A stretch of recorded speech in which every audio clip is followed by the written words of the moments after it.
Good afternoon, everyone, and welcome to the Green Arrow FPL podcast and Fantasy Football Hub as we look ahead to an unprecedented and quite remarkable 2025-26 FPL season. My name is Fergi, and I'm here, as usual, with the brilliant Rich Clarke. Rich, how are you, and how was your summer? Hello, Fergie. Hello, everyone. Feels great to be back. We're a little later joining than some other podcasts, but we're raring to go, and we've been looking at all the developments, and I'm really excited to be starting the season. I've enjoyed the break, but I feel refreshed, revitalised, and ready to go, mate. How about you? Same. Absolutely buzzing. It's been a long old summer. Really enjoyed it from the moment that Game Week 38 sort of switched off right until this last week. I've had a complete and utter break from football. I didn't watch any of the Club World Cup. Didn't have any interest whatsoever. But with the changes, we might touch on the changes on this pod once or twice, and just all the transfers that have been happening, some of the football that's been going on, just absolutely bouncing for the new season, both from a Premier League view, but from an FPL view as well. And it's great to be back. Fantastic as well to welcome some of our regulars back into the chat. Welcome everyone. Great to have you back. Bazman is in. John Tyner, Immortal Technique, NFT Group. Dave Tillstone says, I'll be disappointed if Nkunku isn't in Rich's draft in Game Week 1. Gianni Kalioski, another season of pronouncing that wrong, no doubt. Dave Hannigan is back. Ian McLaughlin, Peter Clinch, my old headmaster. Damian Cullen, Cedric Levy, FPL Freddy. I'm 1974, David Kent, and so many more. Thank you so much, everyone, for joining us. Just before we do start, we do want to shout out that we have had a bit of a change now, and we've got someone pulling the strings behind the scenes, and we have the brilliant Scott, the producer, allowing me to press less buttons and talk more drivel this season. So a big welcome to Scott, the producer, who's been doing a wonderful job. He's been a great addition for the Hub. And that's his actual surname, Rich. What's the odds? His surname is the producer, which is really? which is quite crazy. That's interesting, isn't it? What a perfect job for him then. Absolutely. Exactly marvelous. that. But yeah, welcome back, everyone. Rich, opening thoughts. How are you? How are you feeling?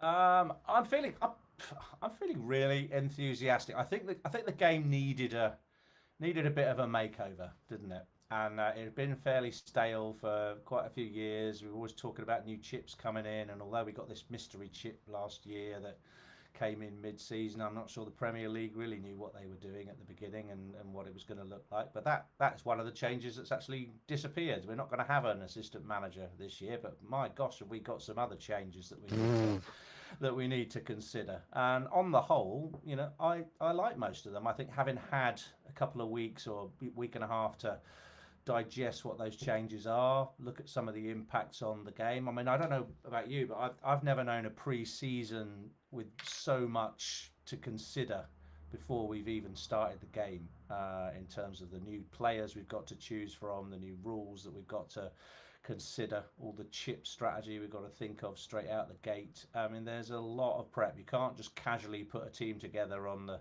Friday the 15th of August anymore and hope to do well, can you? You've really got to throw some brains behind it early doors. I completely agree, and I'm super excited for it. I say that I agree with everything you just said, but I think I'm going to be taking a different approach to Game Week 1, which we will talk about. And my approach is very much I don't have to think too much, I don't think, but we will talk about that later because I'm not playing a long game. At the end of the season last year, that whatever happened, you were going to play it your way this Mate, season. I am buzzing to play my own way, and I've created a little plan for myself these opening game weeks. I've been sat on it for a week. If anything, I've doubled down on it. I'm really excited.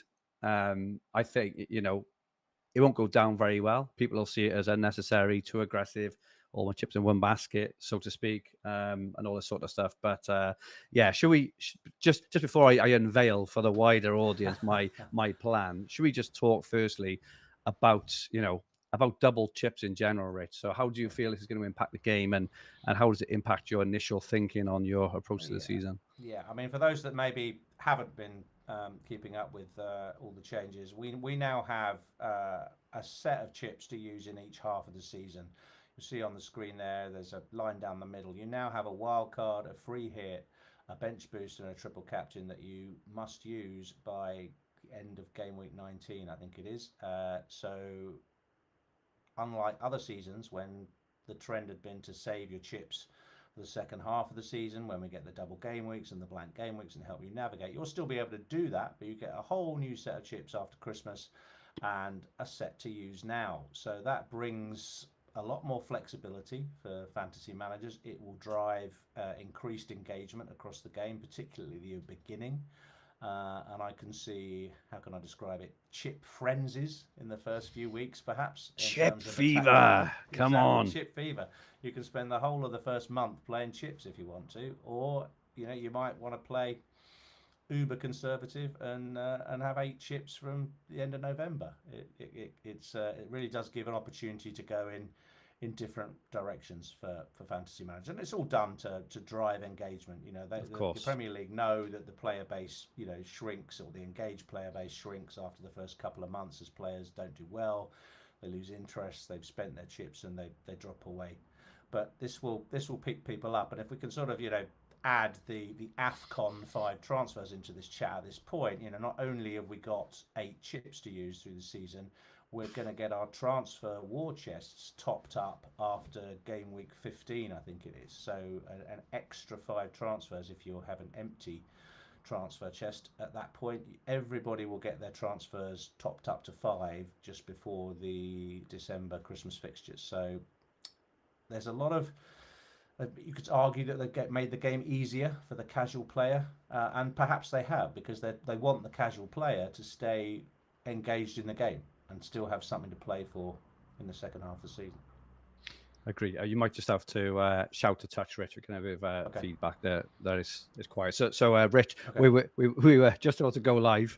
Of all the tech issues that we've ever had over the years, one we haven't had is one of our co-hosts snapping his wire about a minute before we're going to go live off his professional microphone. So Rich has done that violin moment there for Rich, snapping his wire on his Shure MB7 microphone a minute before we go live. So he's doing his very, very best to keep us going and keep Scott on his toes.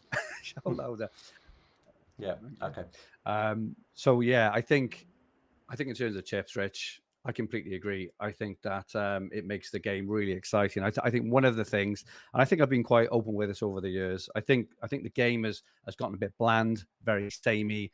Lots of people, know the most optimal way to play the chips is, get out with a slowish team in game week 1, maybe wild card, and there's a fixture swing of game week 8 or game week 10. No one really plays any chips in the first half of the season.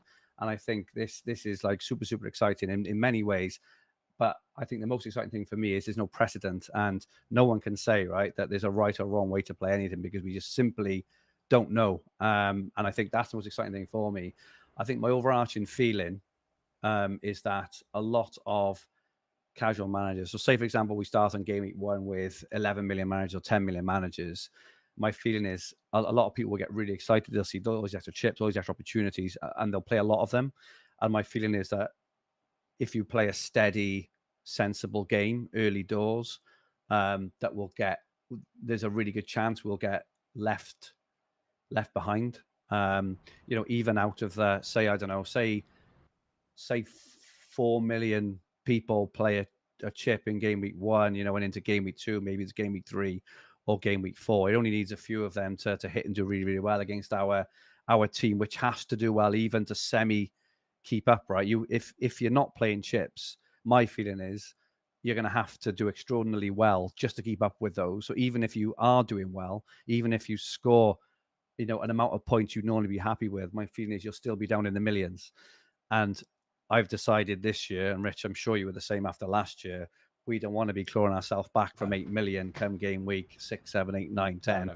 Because 1 is the enjoyment and fun of the game, 2, the competitiveness, and also 3 as well, and I'm a firm believer in this, is the butterfly effect of how you play the game compared to, say, for example, when it comes to game week 9 or 10, if you're 6 million, I feel your outlook to transfers and how you play the game is very, very different if you're 200 or 300k in game week 10, because you don't have to force anything. Whereas you feel like, and I'm sure both of us felt at this in times last year, Rich, that we almost had to force things. We had to play things we didn't really want to do at certain times just to try and keep up. So I suppose they're my initial thoughts, but engagement wise, super excited. I think you touched on AFCON.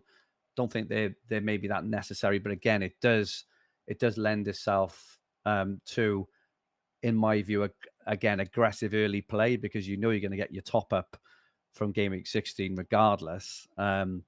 Very few engaged managers play their wild card until sort of the double later on the season, so you're almost having another wild card almost in addition to your wild card.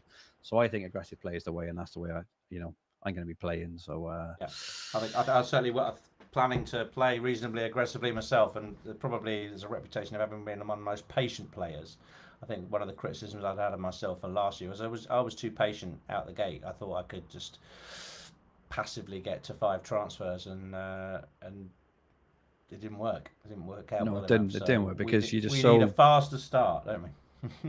Interesting. Let us know in the chat what your thoughts on the chips and how they're gonna, if at all, impact your game. It's interesting because John Brett Smith just put, surely you claw the gap back when you play your own chips. But as I say, I personally think, and again, it's up to everyone's own interpretation of how the season will play out. But I think there's a butterfly effect of having a fast start and not. And I think that people's transfer decisions and how they're feeling is completely different based on where you are. So, but no, it's interesting to hear everyone's thoughts, and let us know.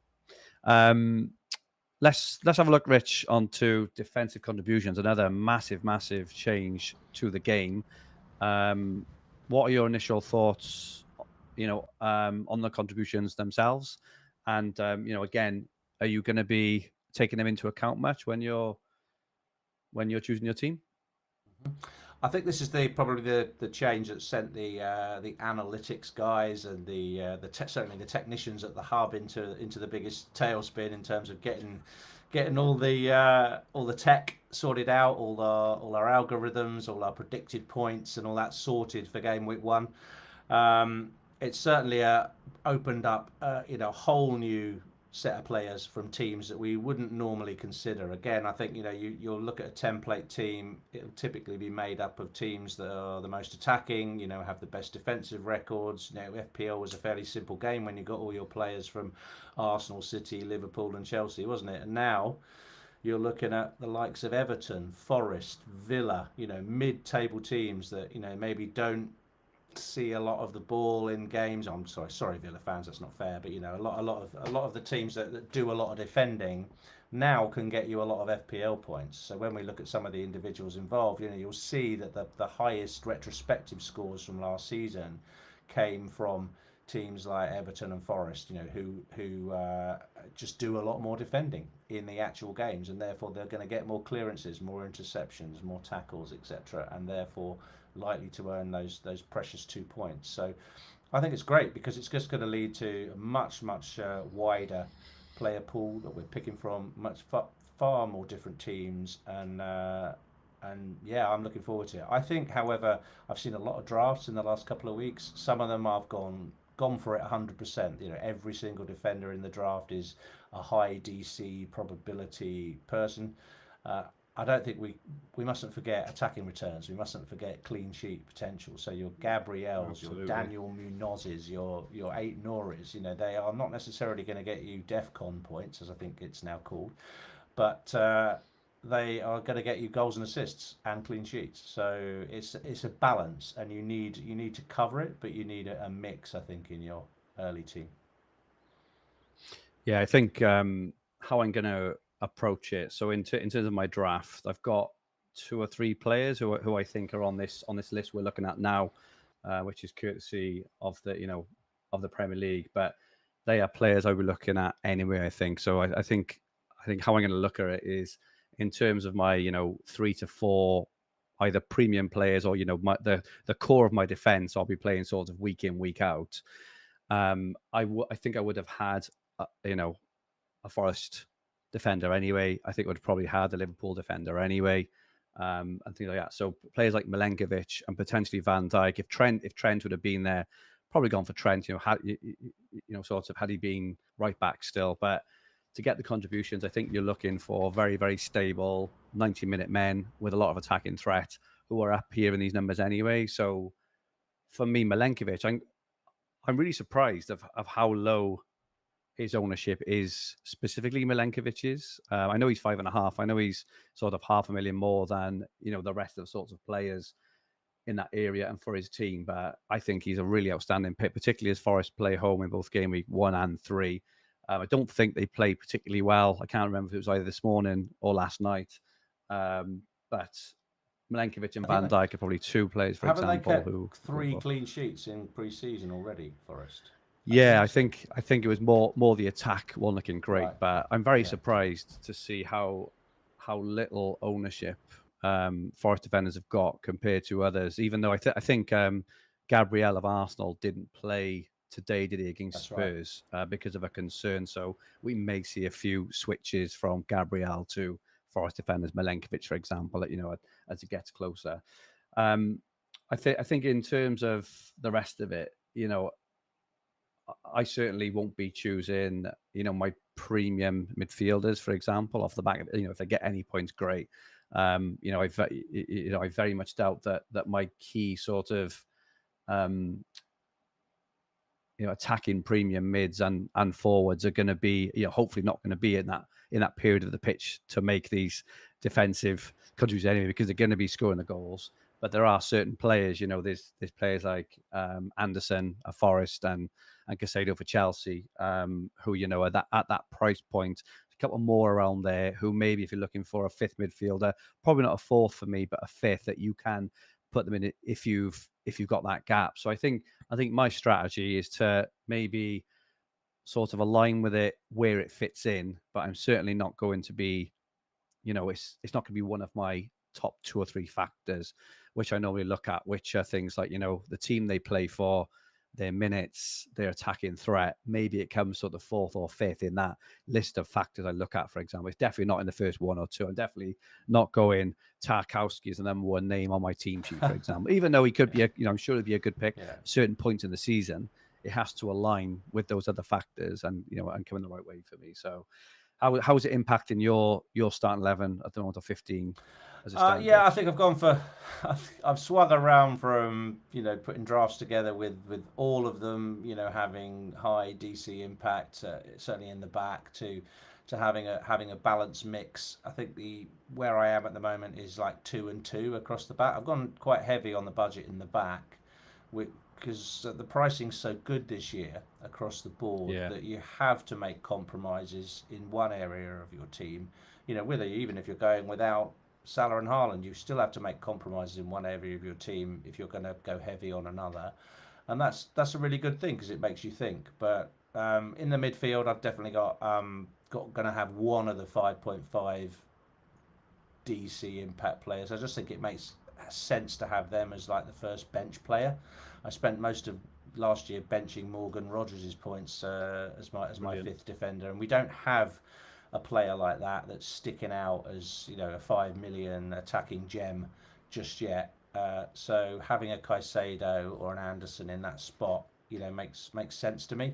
And I think you'll see later in my draft, maybe even both of them make it for the first week. So I like it, but I think 2 to 3 players that have that high DEFCON potential is the way to go. You don't need any more than that. Yeah, we've got a few players now on screen, namely Van Dijk, Gabriel, Murillo, who also benefits massively from this, Tarkowski, and Munoz well potentially. I noticed that Porro for Spurs earlier. Spurs beat a good Spurs 11 beat a strong Arsenal 11 earlier, and Porro hit the post off a corner, and I think he also had 11 defensive contributions as well. So I think he's going to be an interesting. And the other player that stuck out that hasn't had much airtime in the content world was Pap Sarr I think Adam scored tweeted. again Adam today. Hopcroft, he scored the goal. There was an interception which I'm sure he scored DEFCON points for, by the halfway line, and then he just hit it over the keeper from about 45 yards out. Great opportunistic goal. Now, Adam Hopcroft tweeted out his CBIT points by in the first half. He had something like 9.5 CBIT, and really, goodness me. CBert, and so he would have definitely got the bonus and a goal to boot, and he's 5 million, so he could be the 5 million little gem. But I don't know how nailed he is. Any Tottenham fans in the chat who know how nailed Sarr is? It's really it's a toughie. It's really hard because we were looking at X-Mins this morning, as we do every Thursday morning, trying to name that midfield out of the, they've got so many midfielders, and if they sign Paulinho as well from Bayern, he's another who who plays in that spot. I think they brought on Archie. I want to say Archie Gray, maybe Bentancur, who can both play there. There's a real sort of plethora of options. So, but Papu Sarr is a really, really good player. And as you say, he's the exact kind of person we're on about, in terms of he's the 5 million player that you may be looking at anyway, because of his, if he is nailed with that attacking threat, to accompany that with these, this additional point potential as well. He's a really good, really good option. So just to touch on the rest of the rules, and before we move on, we've got assist simplification. I can't help but think if they'd have just done Opta assists, that would have simplified things even more. But any thoughts on that, Rich? I think it's positive. I think it's going to lead to less controversy, I suppose, less back and forth on social media channels, which is a good thing, isn't it? About people arguing about whether something was assist or not. You're just going to get given the assist a lot more often. Yeah, exactly. So players like Saka, who seem to have a reputation for creating a lot of nearly assists, or Bruno Fernandes, because they're intended cross cannons off somebody else and results in a goal, that's going to be an assist now. No argument. So I like it. I think it's good. Why can't we celebrate more points across the game? I just think it's an excellent change. Agree. And I think I saw that there's going to be roughly, is it 30% more assists that weren't given last year would have been given as assists, which is a lot of points. That is a lot of points. So a really positive change. That's what we want to see. And I think this is why I think FPL over the years has maybe got just a touch stale, as the scoring has been quite binary, and they almost seem to be looking for reasons not to give you points rather than to give you points. So more points, more joy, fun a game all around.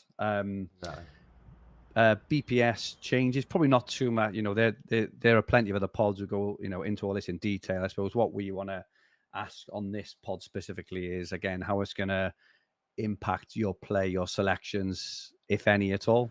Yeah, I think the one that probably sticks out is the sort of leveling of the penalty BPS points across the game now. So if a penalty is scored, regardless of the position the player plays in, they will get 12 BPS points. And I think previously it was 24 for the forward, was it? 18 for a mid and 12 for a defender, which is kind of like, you hardly ever get defenders taking penalties anyway, but that would have explained why maybe Chris Wood touches the ball once in a game. It's a penalty. That's his only kick of the game. He scores it and gets 3 bonus points as well for scoring the penalty. So he gets guaranteed 9 points. That's not going to happen so often now, because you'd only get 12 rather than 24 BPS. So that's the one that sort of sticks out. So maybe players that have low overall contribution in terms of shot volume, that kind of thing, might suffer a little bit on the bonus points. Do you read it that way? Yeah, I think so. I think you're just looking, Rich, for another reason not to pick Chris Wood, to be honest. For a second successive season, I take your point. There's players like Wood and others who, whenever they score in sort of a 1-0 win, they're guaranteed the 3 ball, regardless of how of how anyone plays. So I still think it'll kind of err that way, but I do think it levels it out, which is fair, because if you touch the ball 8 times in a whole match, one of them is scoring a penalty, you shouldn't be, in essence, what it's doing by giving the bonus points. It's giving you man of the match, isn't it? It's saying that you've had the most impact on the whole match, whereas you haven't really. Obviously depending on on Well, how you look you've at got it. 4 points for the penalty, haven't you already? You've got your goal Exactly. points. Do you deserve another 3? You might still get another 1 or 2, but you won't necessarily always get 3. And I think that's a good change as a result. I don't think it's going to impact any of my selections at all, I suppose, is the sort of bottom line there. There are other bits and pieces in there, but again, it's very much this. When I talked about the defensive stuff being the 4th factor, the BPS stuff is maybe the 5th or 6th factor down. So AFCON 5 free transfers, we touched on this just a little bit earlier. For those who haven't seen it, it does mean that come game week 16, no matter how many transfers you've got in the bank, whether you've got 0 or you've got 5, you'll be topped up to 5 to accommodate AFCON. Obviously, Salah is the one who's the highest sort of profile change there. From a casual view, I think it's useful. I think I'm going to try and use it to my advantage, which is, to maybe almost to look to dead end into game week 15, a certain example, whereas nobody wouldn't do that. You would just play on, wouldn't you? But what's your initial strategic thoughts on this, Rich? As I said earlier, I think it's probably most of the engaged managers will probably think it's unnecessary. Certainly the people who like to plan will see it as unnecessary because it just helps everybody out at a macro level. But you don't have to spend them all if you're a planner. You can have, if your team's in really good health and really good shape, you can keep those transfers into the new year and use them to have a later wild card in the season than you would otherwise have had to use. You can choose them to build for doubles, build for your bench boost. When doubles get announced, or get yourself through a blank game week. You'll still be able to use them and have a patient and planning approach. So I think it's fine. They're not going to reverse it, so we've just got to go with it, haven't we? Really, it's it's fine. And I think if it keeps, if it doubles the size of the engaged player base for the second half of the season, I think it's great for the growth of the game. I've seen that there's I'm not sure if it's double the amount of managers entered after a week of FPL being live or something, but it was a massive increase. It might have been after 2 days or after a week or something, but I did see it was like a huge increase in inside net managers. I do wonder whether the fact that the game was late had a part to play in that, maybe, as well as all the the fanfare around the chips and things. But maybe Chelsea winning the World Cup, or the women winning the Euros or something. I don't know. Just it's good to know that engagement is up. Anyway, it is. Let's have a quick catch up in the chat. Great to have you all back with us. I know a few people in the chat, and actually, FPL Freddy is in. John Raper, who worked with us last year. Hi there, John. Great to see you. Darnish is in. Colin Johnston, FPL Wonder, FPL Rubber Ducky, Quack Quack. Look who's back. It's been a while there. And a few others. Gareth Bennett, who I think is my golf coach. Rich is in the chat. He's in the chat as well, which is great. Paul Van Rensburg is in as well. Great to have you all with us. Finally, just no assistant manager. I gotta say, Rich, I've breathed out a sigh of relief, both in terms of the gameplay itself, but also for the hub trying to build assistant manager into our AI was incredibly tough. But firstly, first and foremost, no assistant manager. I think it's the right decision. Do you agree?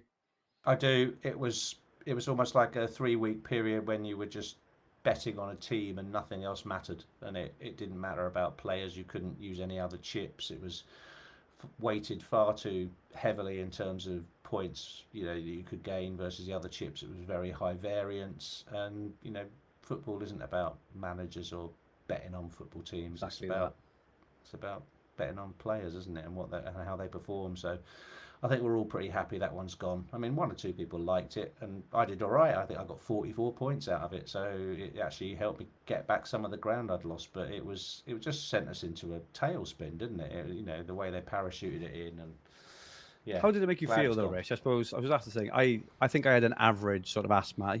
I might have scored 30 points. Did it make you feel alive as an FPL manager to score 44 points as much as it would if you'd have picked, I don't know, a bench boost or a free hit or something like that? It certainly made that that Liverpool derby, the Everton game, when Tarkowski scored the equaliser in, what was it, the That 97th hurt. minute. I mean, That that was hurt. certainly a big assistant manager moment, wasn't It it? was. When that equaliser went in and it flipped everything around from the safe slot players to the Moyes risk takers or whatever. But yeah, no, it was a good moment. But I think the other one, if you used it on Glasner, you probably felt you did pretty well as well. But it may return one day, but I don't think we need it this year with all these changes. No, certainly not. Okay, so before we move on and start looking at teams and players, if you want your FPL team rated by AI for free, just click the top link in the description below and get your team rated out of 100. We'll be showing our current teams and ratings later on in the show. Our teams are very, very different, Rich. Like very different, I think this is the beauty of looking, sort of looking at the chips. You presented me with a team which I never thought I would see from you, and I'm not sure if you've seen mine yet.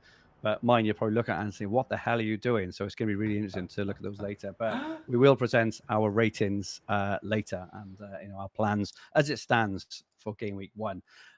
It is worth saying at this point, on the hub we will have exclusive team reveals from the current FPL champion, Lovro Budishin.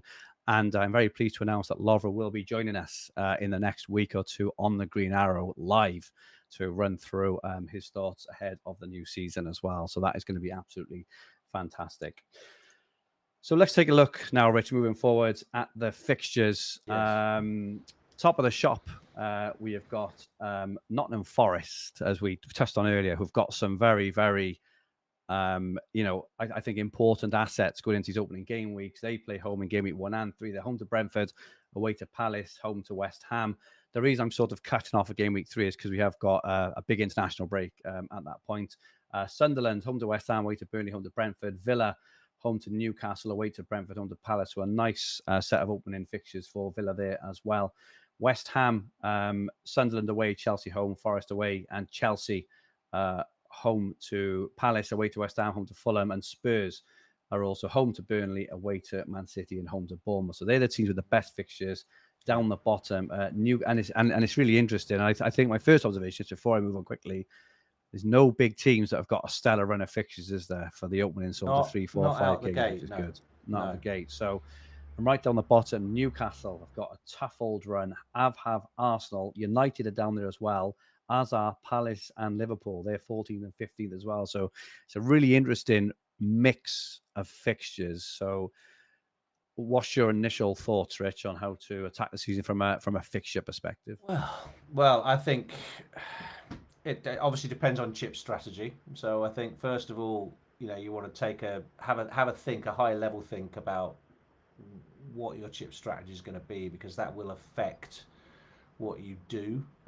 Fixtures are still really important at this stage where we have no form, we have no information on which teams have started well, which players within those teams have started on fire, where we'll obviously, those will form the bandwagons that we all jump on with our transfers in early weeks. But until that is the case, you can only really bet on the first few fixtures as being the games that will create that form. And you hear the term, that fixtures create form, and it is largely true. I'm not sure it's true for Sunderland.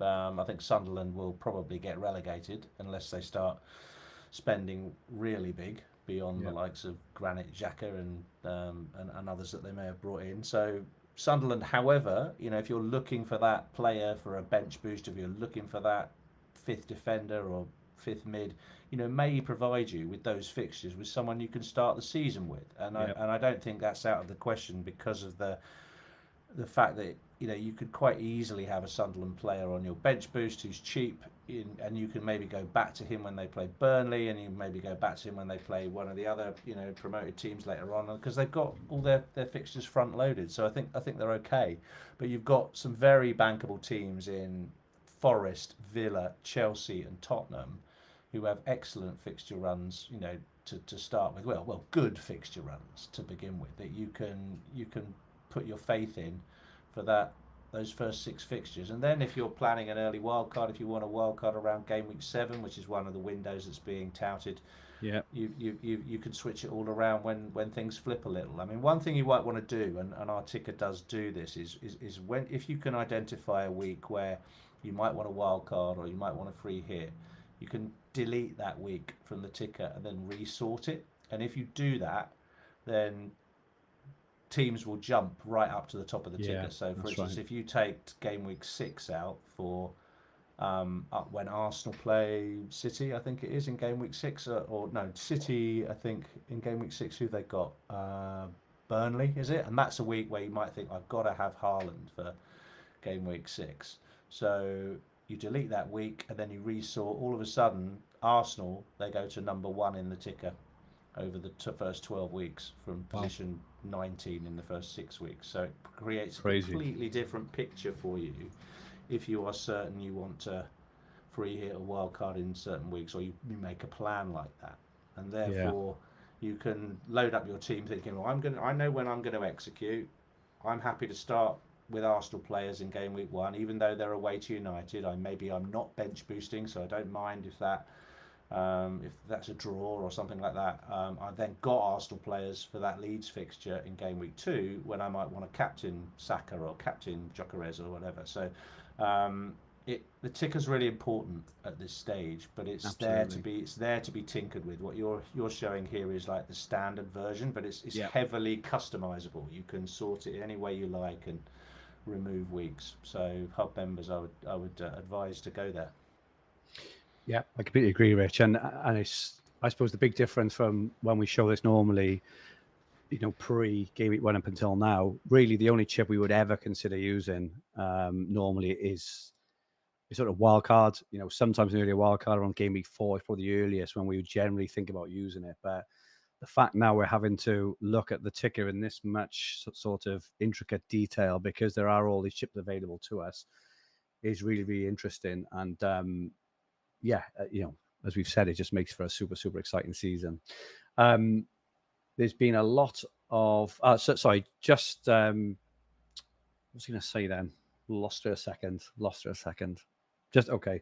Just before we move on, let's have a look at some players because there are a lot of shiny new toys, aren't there, in the league this year, Rich? And there's not enough room to put them all on. I say in the league, not only shiny new toys to the league, but movement within the league. I don't think I've ever seen a season where there's been so much moving of top players, and we haven't finished yet, right? There's talk of I don't know, Eze going to Arsenal and potentially Isak going to Liverpool, and maybe Watkins going to United or or Newcastle. It's just absolutely crazy. Just this merry-go-round of forwards in particular, and this defenders and mids there as well. But seeing all these players in different shirts looks a bit weird at first, doesn't it?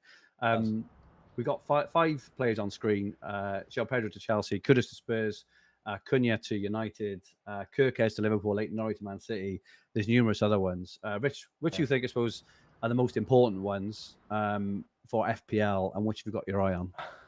Okay, well, most important for FPL, I guess, of on this chart at the moment, I'd go off ownership, and I'd say the most important one to consider whether you want him or not would be João Pedro, because he's the most owned player in the game. Crazy, So isn't it? that decision, I think whatever it is, it was up to about 70% last week. I don't know whether it's still up there, but it's bloody huge. And obviously he had a fantastic semi-final and final in the Club World Cup. Scored 3 goals. Jackson is suspended for game week 1, so you'd imagine that he's nailed on to start that game. But there are doubts that he will play 90 minutes. He's probably almost definitely not on penalties anymore, and he's had a 2 million price increase on last season. So he's not necessarily nailed on to smash it out the gate, but he's been in and out of my drafts, and I think with maybe some slight doubts over Solanke's fitness, I think he's definitely a consideration for game week 1 for me. Maybe with Cole Palmer rather than instead of, but if you don't fancy going too heavy on Chelsea, you could go Saka and João Pedro, or you could go Palmer and Gyökeres. You could split the risk between those two teams. So I like João Pedro. I think he's still gonna be incredibly popular for that game week 1 fixture. Cunha, I haven't seen many people owning Cunha, but I was talking with the Ultras last night. There was a United fan on who was really enthusing about Cunha's prospects, and although he's not an out-and-out number 9, he thinks he could have an absolutely outstanding season for United. And they have bought well, haven't they, with Mbeumo and superb, and Cunha superb support players in there. Absolutely, and they're having a clear out. I think Garnacho's up for sale, so they really are moving players on like Rashford, and eventually someone will buy Anthony and stuff like that. So they're certainly clearing out their closet, and Cunha I think will shine if he can clear up the yellow cards and the discipline. I think he could be, rightfully justifying the position at the front there. Kudus, I'll let you talk about Kudus because I'm interested in your view of his prospects at Spurs, his likelihood to get regular minutes, what side of the pitch he'll play on, because I noticed he was playing on the right today and I thought he was going to be on the left. So what do you think of Kudus? I'm really excited.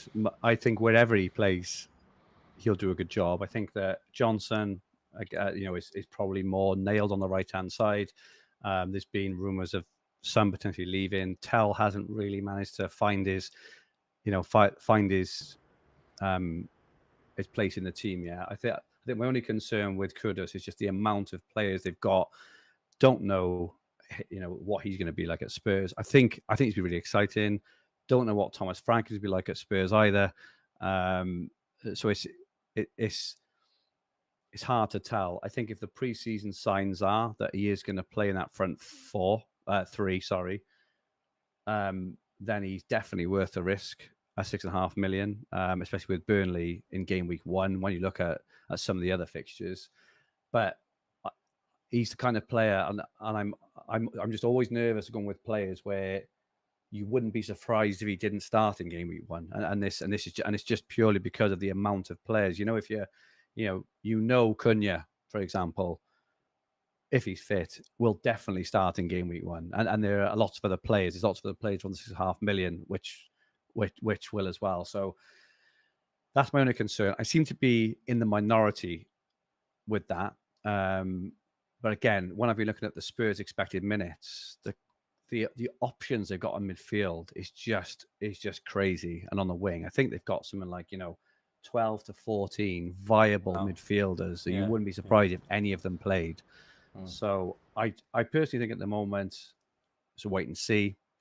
If it looks like Son, is not going to start the season at Spurs, if you get an injury to someone like a Brennan Johnson, maybe, or someone like that, I'll be all over him, especially as I'm attacking the early game weeks. If they're all fit and firing, he's got a full squad to choose from, I'd be a touch more nervous. So that would be my rather boring assessment. I simply don't, I don't know at this point if he's going to play. Yeah. Okay. Fair enough. I mean, Kirkers.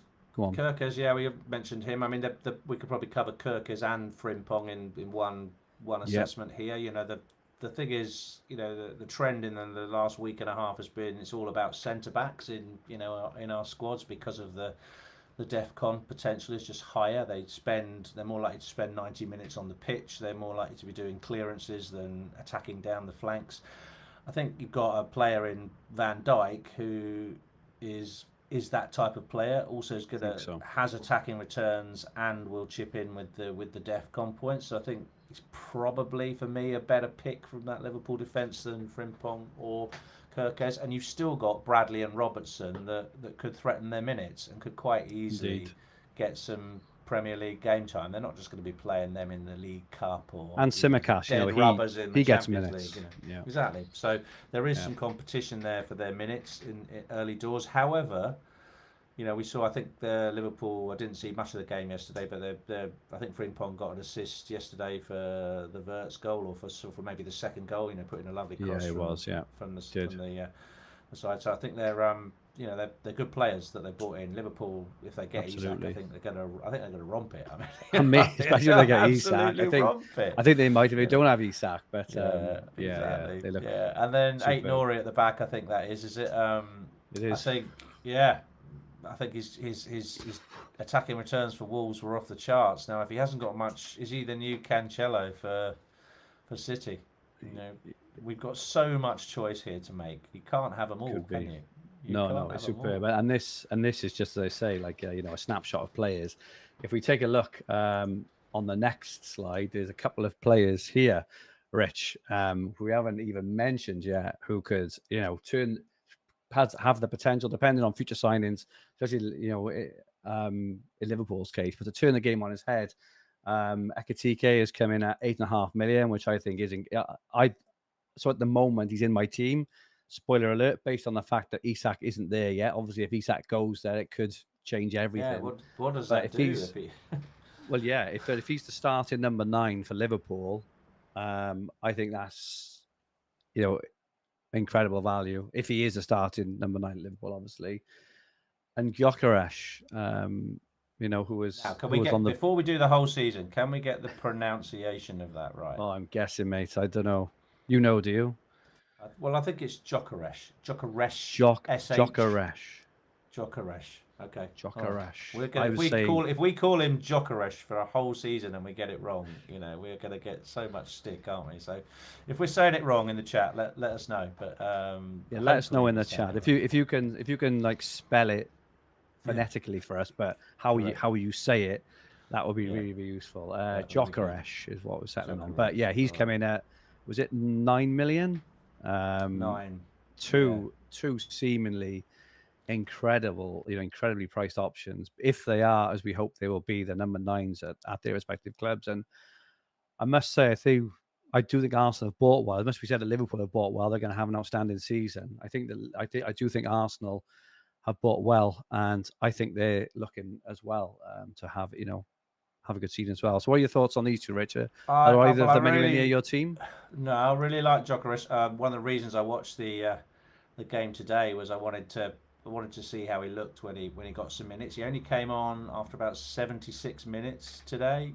Didn't really do much. I'd have had half a chance at one stage, but didn't really get a huge amount of opportunity. It was quite a competitive pre-season game between Tottenham and Arsenal. I have to say, it had the feeling of a proper game. There was quite a few fouls flying in, but didn't really learn a huge amount. But I think the main thing was that he got on the pitch and he's had some minutes already. And Arsenal do have a few more games to go, so I think by the time we get to that United fixture, I would say he's probably got an 80% chance of starting. I mean, it's the sort of player that you're taking a little bit of a risk with if you're bench boosting game week 1, or if you're getting him out of the gate, because I like the price point, and I'll tell you why. I mean, obviously Watkins is the same price as that's right.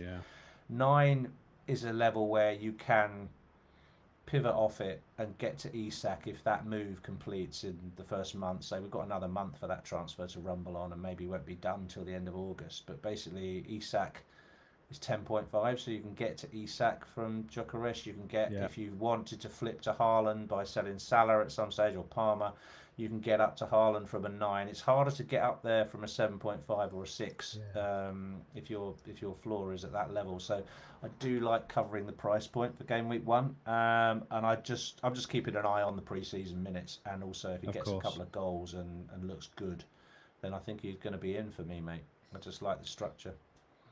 In game week 1, away to United. At the moment, I'm not worried about the United fixture. Not worried. Really, I think they're going to improve. Apparently in the chat, thanks for everyone answering the chat. It is Gyökeres. So Y-O-K. Gyökeres with a clean S on the end. Thanks to everyone in the chat. Thank you very much, Sohail. That's very helpful. Gyökeres. Okay, brilliant. Gyökeres. Interesting stuff. So let's just have a look at a few more picks now before we have a look at our first drafts. These are players we haven't even really mentioned yet, who are just superb picks as well. Bruno Fernandes, Florian Wirtz, we haven't mentioned him. It looks like Wirtz was on corners on both sides, which is huge, right? For assist potential. Obviously scored the other day as well. Solanke, potential fitness issue there, Rich, but number 9 up front at Spurs with 2 home fixtures in the first 3. Really good players all around him. Looks good option as well. Bruno Fernandes on penalties, scored 2 the other day. It's like, what's your thoughts on these? I think Bruno could just be, with these new rule changes, Bruno could just become the ultimate fantasy player, couldn't he? He could be Yeah, like he he could be like Salah. He could just be like, well, he's got more routes to points than any other player now. Yeah. With his style of play, his involvement, his hunger for the ball. His recoveries and his work rate in games are immense. He plays every minute of every game. He takes penalties, all set pieces. Just Willie that with players like Wemo and Cunha, etc. on the pitch. Is he going to be so dominant? And I just feel that United need to show some improvement before they garner my investment. I think their fixtures are not so outstanding out the gate No, they're not. that you don't have to go with them for game week 1. However, we will own Bruno Fernandes at some stage this season. I think so. Without a shadow of a doubt. We will do. Most of us listening to this will do. Agree. Thoughts on, a few other picks, Rich? I know, have you got sort of any other picks that you... I've had Verts you're excited about? Left my draft to fund Gyökeres. Gyökeres, okay. I've got it right now. Yeah, so I needed the money. So having that 8.5 third mid creates an issue with the money that you've got to fund the strikers. So if you want a 9+ striker, you've got to lose the 8.5 mid. So it's where do you put your money? And you've got two players here with no Premier League experience. Both join new teams. You can't have Salah, Palmer, Verts, and Gyökeres, can you? You've got to make the decision as to one or t'other probably.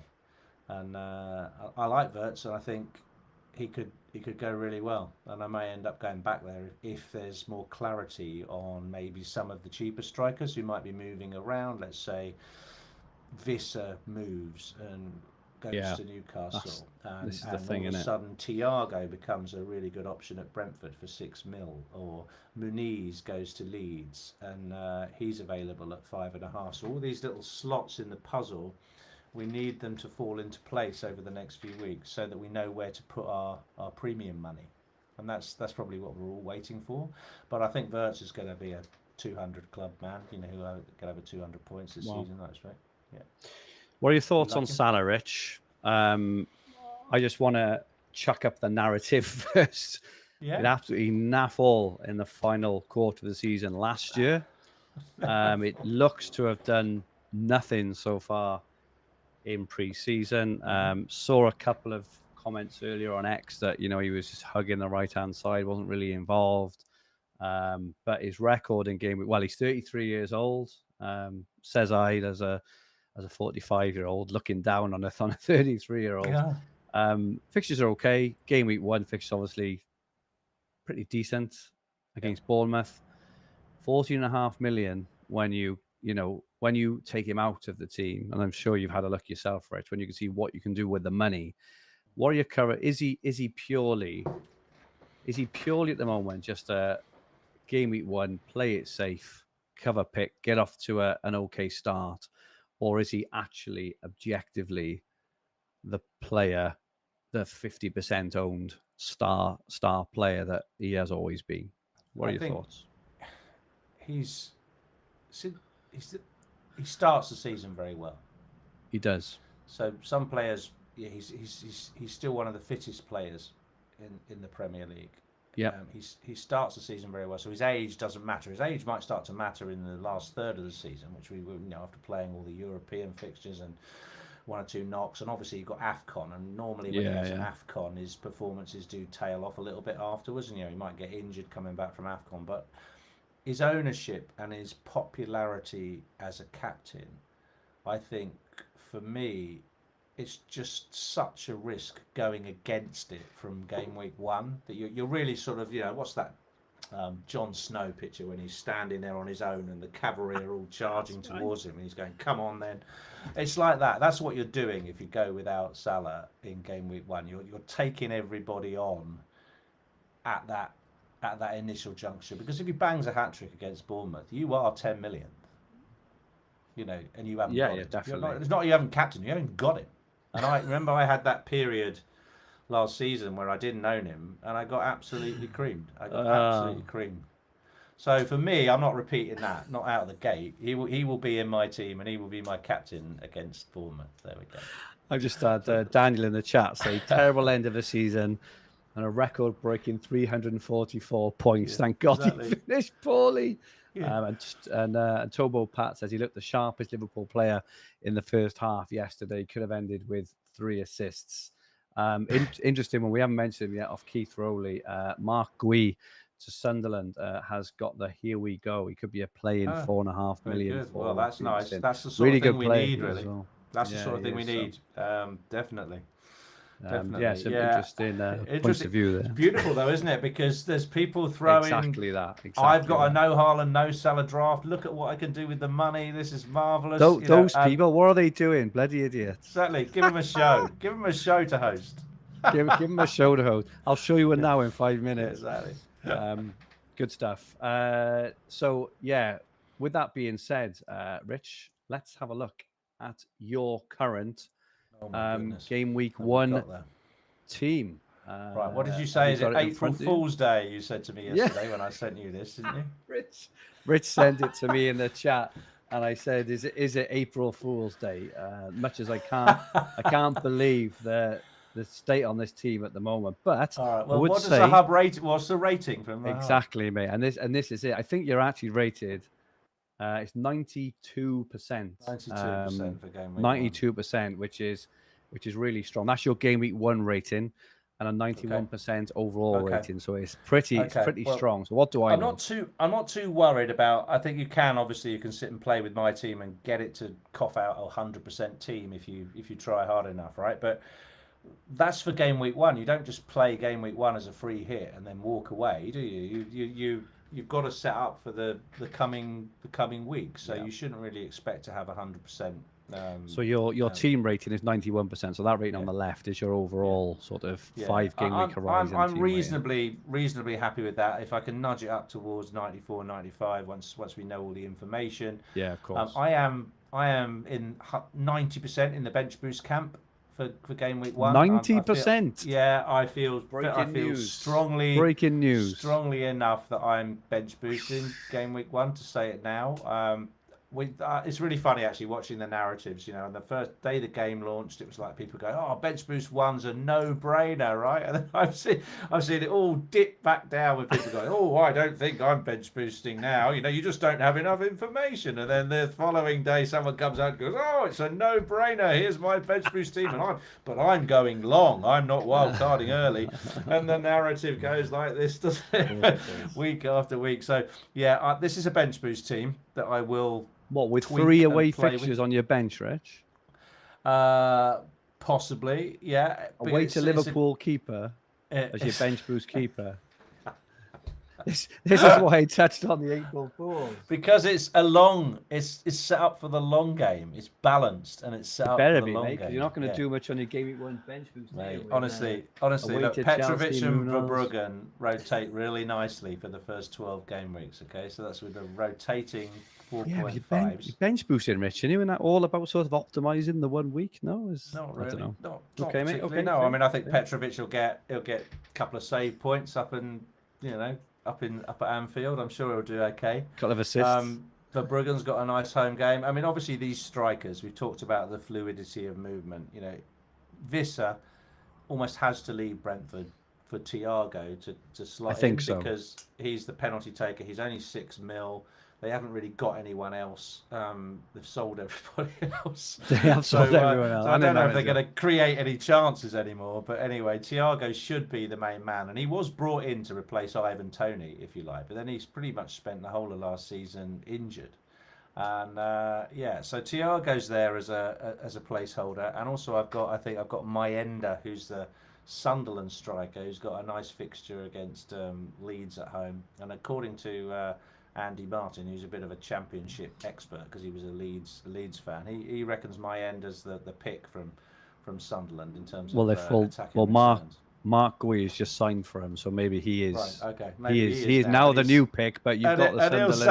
He'll save $1 million. Well, there we are. I only did this yesterday, and it's out of date already. It's already decayed completely. But the big story here is I've gone really big at the back, and I think that's because just the value of the 6 million and 5.5 defenders looks to be better value. The players we've just been talking about, Thiago and Mayenda, they're not going to get you as many points as Murillo and Munoz, are they? Or Milenkovic, if you don't like Murillo. You know, they are going to score like 170 odd points if they repeat last season's performance. You won't get that out of a 5.5 or 6 million striker. So you might as well spend your money on these either attacking defenders like Munoz or DEFCON monsters like Murillo, Milenkovic, Tarkowski, etc. So for the minute, I'm not sure I'm going to have 4, 6 and 5.5 defenders, but I'll definitely have 3 at that level.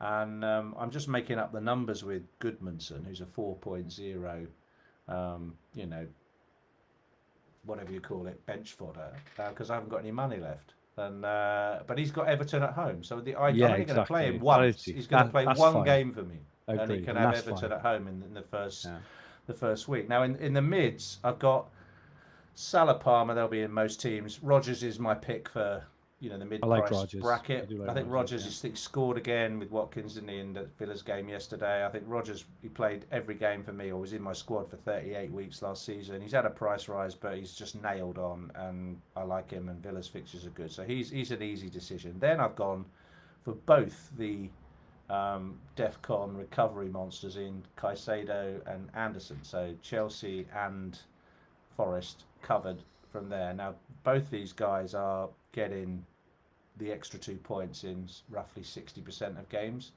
So they have a low, a fairly higher floor but a lower ceiling. So on game week 1, I'll play them both, but on all the other game weeks, they would form my first bench defender. Okay, mate. What are your thoughts on that? Well, I don't mean to be a thing, Rich, but at the moment, not a lot. But you've beaten me every season for the last however many seasons. You're probably the second or third greatest FPL manager of all time. I just think I'm thinking completely differently, maybe about the start of the season, which is why I'm maybe not so focused on longer term picks. What you said sounds incredibly sensible, but I do think this is the time of the season where you can. I think how I'm looking at it is the potential, like normally the potential upside can be weighed down by an equally disastrous downside, if that makes sense. There's not much on the scale sort of either side. It's either you go up that much or you go down that much. I do feel with the chips now and the uncertainty and the opportunities available that the upside is pretty high this year, whereas early doors, whereas the downside is not too bad. You mentioned about, for example, if Salah goes and scores a hat-trick in game week 1, like it will be disastrous, right? But if he does score a hat-trick, it's probably likely, from what we know now anyway, that Ekitike and Wirtz are probably involved as well and will score lots of points, and it obviously depends who you captain as well. So that's what I mean by it would be a disaster if you didn't own him, and and he scored a hat-trick in game 1, obviously. But I do think the potential upside of playing a really aggressive chip strategy is there as well. I just can't get excited about your bench boost. I think is the only thing there. Yeah.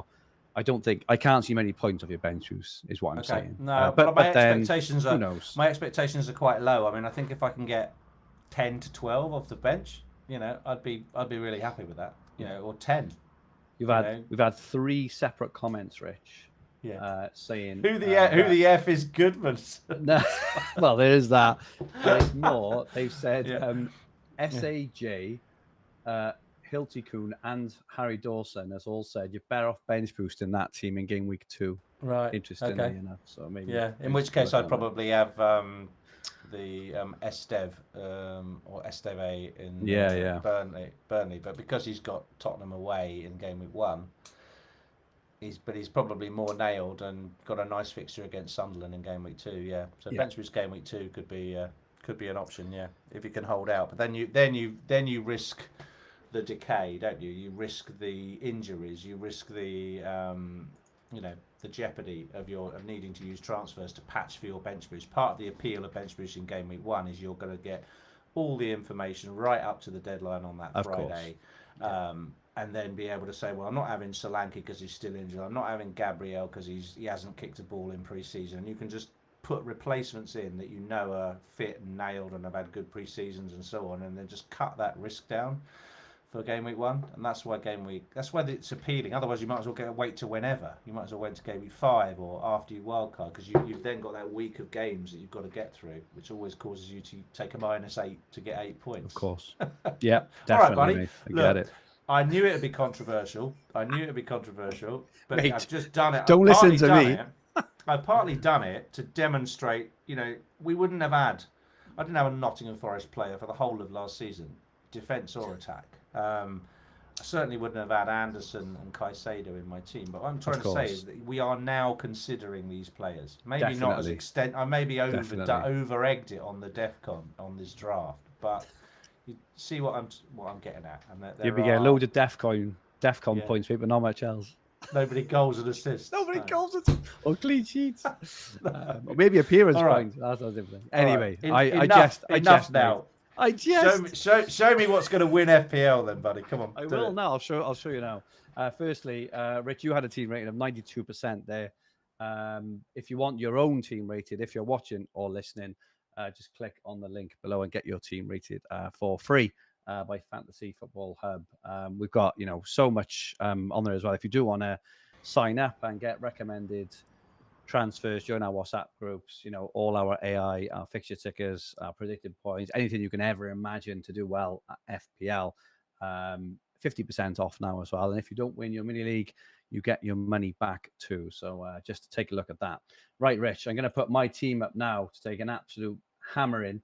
It's maybe not the exact team, but my strategy is important. So firstly, my game week rating is 93. Let me run through my team. I've gone for Bruggen, and I've got a back three there of Cucurella, Virgil, and Milenkovic. So no surprises there. Obviously, have to look at the fitness of certain players, particularly Chelsea players. But I've also got 2 players on my bench, which is a hint, 2 home players of Pedro Porro, who I fancy to start the season absolutely on fire, and the Cooper of Brighton, who is home to Fulham as well. So 5 home defenders and a home keeper. My sub keeper is Patterson of Sunderland, I want to say. Is it Sunderland? Who's home to West Ham, just 4.5. My midfield. He's a first choice, is he? He's a first choice. He's a first choice, I believe. Yeah. If he's not, I will go for a home playing first choice 4.5 keeper. My midfield at the moment is Palmer, Bruno Fernandes. Now Bruno could be Rodgers. I'm very very keen on Rodgers as well. Wirtz, Anderson, and Kudus. But again, it could be that. I think I'm set at the moment on Palmer and Wirtz. I think. Bruno, Anderson, and Kudus could be a Rodgers. It could be anyone around that sort of price point there. And at the moment, then a front three of Chris Wood, Ekitike. Like I say, if Isak plays, it could be different, and Solanke as well.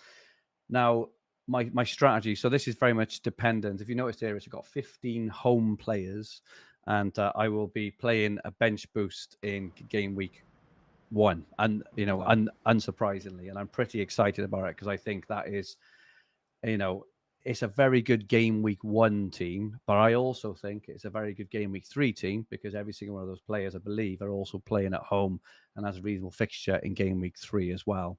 Okay. To conquer game week 2, my current plan is to play the free hit, for which I will bring in players like Gyökeres, Saka, potential for Declan Rice, Lewis Skelly. Man City are playing Spurs, for example, and basically loading up for the free hit in game week 2, playing 11 home players again, maybe make a transfer, maybe not in game week 3 before wild cards in game week 4. And what this means is I will have out of my, 15, assuming they all play, 15, 26, 30, I'll have 37 home playing players between game week 1 and 3, which I think is probably a record. Until the third international break, I won't have a player playing away. Not that that's the be all and end all, but to me, I like home players. I think it's really exciting, especially at the start of the season when the crowds are rearing, everyone's starting off a clean slate. So I kind of like that. And then wildcard in game week 4. So a couple of reasons for this. The main one is I do see a real opportunity for a fast start. I do think that, there's the potential, as I said earlier, it may not go right. It may be that Arsenal smash it in game week 1 and 3 and don't do well against Leeds. And I've kind of missed them all, and I'm sat on all these duds from the other teams. But I think the likelihood of that is reasonably low. And people are not going to be loaded up on Arsenal players. They're not going to have the double up of Saka and Gyökeres for game week 1 and 3 either. Whereas I do think the potential upside of this could be massive, and I think that is what I'm looking at. And then if you couple that up with the fact as well, then that I'll be wildcarding in game week 4, I can use a triple captain whenever I want. Right? It doesn't matter. Yeah. I'll just look for a certain week. But when we get to game week 16, I'll have 5 more transfers again.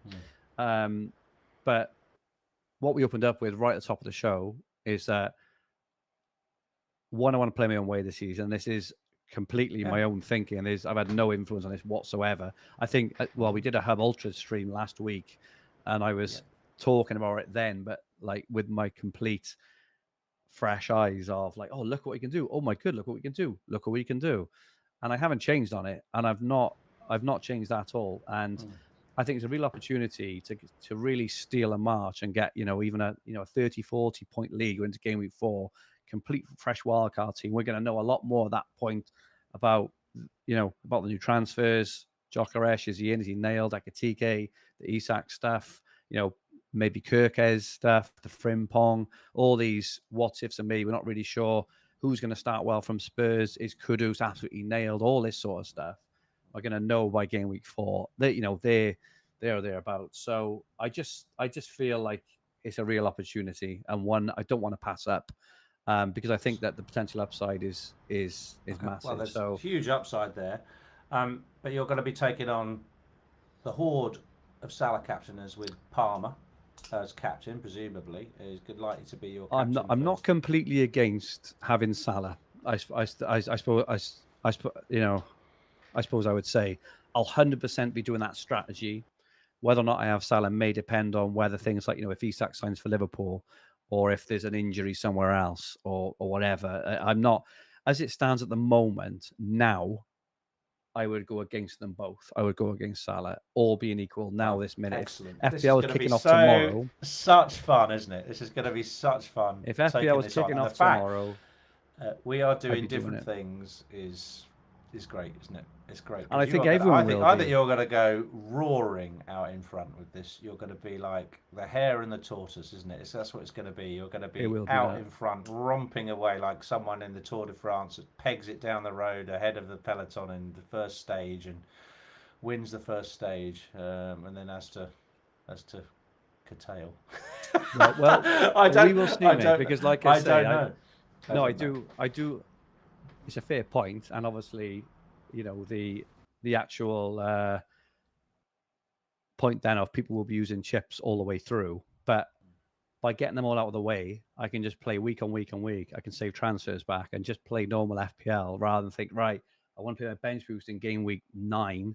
I've now got to use a transfer or two I don't really want to use to do that, for example. I just feel I can play proper FPL then between game week 4 and game week 16. And after that, we're all on a level playing field anyway. So I just feel I would rather play from a position of strength than being 7 or 8 million and climbing up 200k 1 week. Because who's to say, right, that even when you're playing these chips later on, what we all know from experience, sometimes, like we both wildcarded Rich last season in game week 6, and we went from 2 million to 4 million. I know. Absolutely. Well, we've had a 12-point free hit in the season before last, and we had a 100-point free hit last season. So the variance on that free hit is enormous. So that's what I'm saying. The free hit's a very powerful chip, and all I would say is very strong strategy. You'll get loads of points early doors. We'll see. But you could just move Palmer to Saka and captain him with a free transfer. Maybe, and it'll probably, you could do something like that. I completely agree, and I think the beauty of it is that I don't have to play the free hit in game week 2 if I don't want to. It could be actually the way things land that my team's actually looking good, and I can save the free hit. I can make a transfer in game week 2, captain Saka, or whatever it is. I'll have a strong game week 3 teams still, and then maybe wildcard in game week 4. But I think the thing I'm excited about is having that flexibility. But I see such opportunity, like unprecedented opportunity to get off to a ridiculously fast start here. That I can't pass it up. Worked out, mate. And if it doesn't work out, it doesn't work out. But for me, you know, I think the staple thing, what people always say in fantasy football is, isn't it, putting yourself in a position to get lucky. And I think that I'd be doing that. And if I was lucky, I'd get off to like massive start. I'd be, you know, 40 points ahead of you come game week 4 wild card. And as much as you think you'll claw it back, right, it is going to be tough. And we're going to be making very similar moves every week. Once you get a week's worth of points in front of your rivals, if you're in a mini league, they're never going to catch you. Right? Not in my experience. You know? And if it doesn't go right, at least I'll know early doors, and I can just adapt my strategy. But I'm looking at. I really like it. You've got me thinking. I mean, you've summed up the most aggressive play out there that I've heard. You know, I haven't seen someone go bench boost, free hit, wild card by the 1st of September, which is what you'll be doing. So that's that's amazing. We'll see how it works, mate. But yeah, thanks for everyone in the chat. People are nervous. Some are going with Salah, some are going without Salah. Careful defense. PSG play Spurs 3 days before game week 1. Yeah, what if Spurs play a strong team and go and beat PSG 2-0 going to game week 1? You know, they're not going to suddenly rest players against Burnley. They ain't all that anyway, PSG. Exactly. Says the Chelsea fan. I forgot to congratulate you, Rich, and Chelsea, obviously, for your club World Cup win.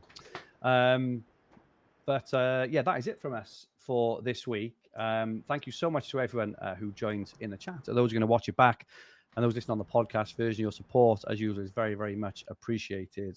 Rich, thank you so much. Where can people find you? I'm on at Rich Clarke FPL on X and Blue Sky. Lovely stuff. And thank you to Scott, the producer, for a tremendous debut. Really appreciated, Scott. My handle on X is at FFH_Fergi. This podcast and video will be in the Fantasy Football Hub YouTube channel, where the podcast version is available on all major podcast platforms. If you like what you watched, please press the like button. We would really appreciate it if you did. Harry Dawson just said, get the spaffometer out. Game week 1 night. It's going to need a service after August. We will indeed. If you enjoyed your listen on the podcast versions, please rate us 5 stars and leave a comment. We really, really appreciate it. Don't forget, if you haven't, check out Fantasy Football Hub using the link below. Get your team rated for absolutely free. And we will be back next week with our official Game Week 1 preview. Exciting stuff. In the meantime, hope you enjoy your tinkering and may all your arrows be green. Good night all.